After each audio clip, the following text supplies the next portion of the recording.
गृह युद्ध तब होता है जब एक ही देश के लोग आपस में लड़ने लगते हैं। भाई भाई के बीच दुश्मनी, जाति धर्म के नाम पर बंटवारा, यही सब इसकी शुरुआत होती है।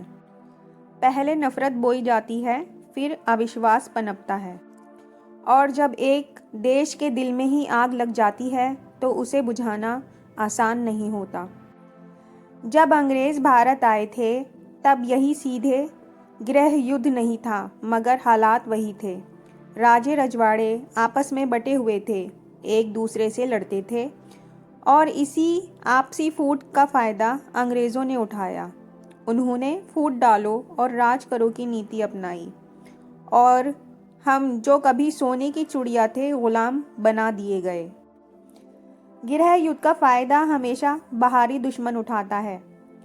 जब देश अंदर से टूटा होता है तब उसे जीतना आसान होता है। हमारे देश में भी यही हुआ। अंग्रेज़ों ने हमारी एकता को तोड़ा और ख़ुद को शासक बना लिया। मगर फिर कुछ लोग उठे जिनके दिलों में देश जल रहा था। भगत सिंह, गांधी जी, पटेल, नेहरू, आज़ाद, बिस्मिल, ये सब उस आग की लपटें बन गए जिसने विदेशी हुकूमत की जड़ें हिला दीं। उन्होंने हमें याद दिलाया कि हम एक हैं, हमारा धर्म हिंदुस्तान है, हमारी जाति आज़ादी है।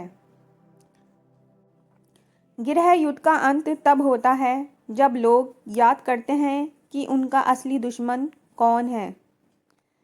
जब वे हाथों में बंदूक नहीं, एकता का झंडा उठाते हैं, जब वे नफ़रत नहीं, मोहब्बत बोते हैं, तब जाकर एक टूटा हुआ देश फिर से खड़ा होता है और एकजुट होता है। हमें आज भी ये याद रखना चाहिए, अगर हमने आपस में लड़ना शुरू किया तो कोई और फिर से राज करेगा।